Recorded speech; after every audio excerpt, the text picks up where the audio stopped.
नमस्कार जय जगन्नाथ दर्शक बंधु स्वागत करुछु आज आउ एक नुआ वीडियो को बंधुगण प्रति वर्ष गणेश चतुर्थी को सारा देश में बड़ धूमधाम पालन करा जाए किंतु यह प्रतिथर अलग अलग तारीख तथा दिन मानकर पालन हुए समान रुहे केवल तिथि एबे सबु पर्व दुई दिन को रोहुथिबा बेले गणेश चतुर्थी को नहीं द्वंद्व देखा देइछि केबे आउ किपरि एथर प्रभु गणेश को निज घर को स्वागत करिवे ओ तांकर पूजा करिवे तेबे आसंतु जानिबा।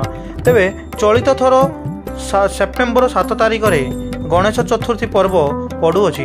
एहा सह 17 तारिख सेप्टेम्बर मास गणेशंकर विसर्जन हेबो।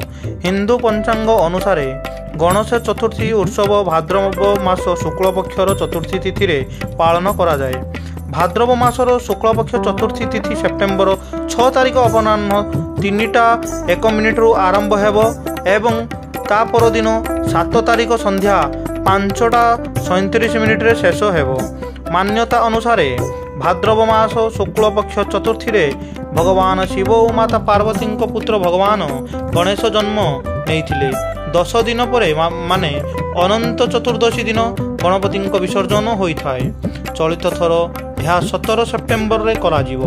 हिंदू धर्म रे श्री गणेश हेउचंदी अग्र पूज्य। कौनसी भी पूजा हेले श्री गणेश को प्रथमे पूजा करा जाय थाए। भगवान गणेश को विघ्नहर्ता मध्य कहा जाए। सर्व विघ्न विनाशक से मनुष्यर समस्त विघ्न विनाश करिथांती। मान्यता रही श्री गणेश कृपा दृष्टि रहिले सबु कष्ट दूर होता है। तेबे गणेश कौन पाई 10 दिन विराजमान करती। 10 दिन पर गणेश को विसर्जन करने पछर कारण कौन रही आप कौन जानी कि?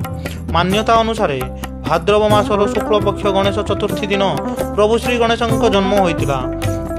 पौराणिक कथा अनुजाई गणेश चतुर्थी दिन ही महाभारत लिखा जाइतिला। महर्षि वेदव्यास महाभारतर रचना पाई गणेश को लिखा प्रार्थना करथिले। आउ श्री गणेश कहिथिले जदि से लिखिबे से तेबे आउ कलम बंद करिवे नाही।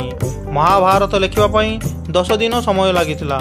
अनंत चतुर्दशी दिन महाभारत लिखिबा काम समाप्त होइतिला। गणेशंक शरीर स्थाणु हो जाइतिला।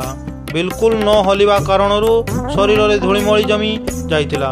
सेतेबेले गणेश सरस्वती नदी रे स्नान करी निज शरीर मैला को सफा करथिले। खास एथिपाई गणपति स्थापना 10 दिन पाई करा जाए एवं परे विसर्जन करा जाए। गणेश उत्सव आध्यात्मिक दृष्टि देखा गले मनरे होइथिबा देश को दूर करने 10 दिन समय मनुष्य को लगी था। यही समय व्यक्ति निजर संपूर्ण ध्यान गणेश भक्ति लगाइबा जरूरी होता है।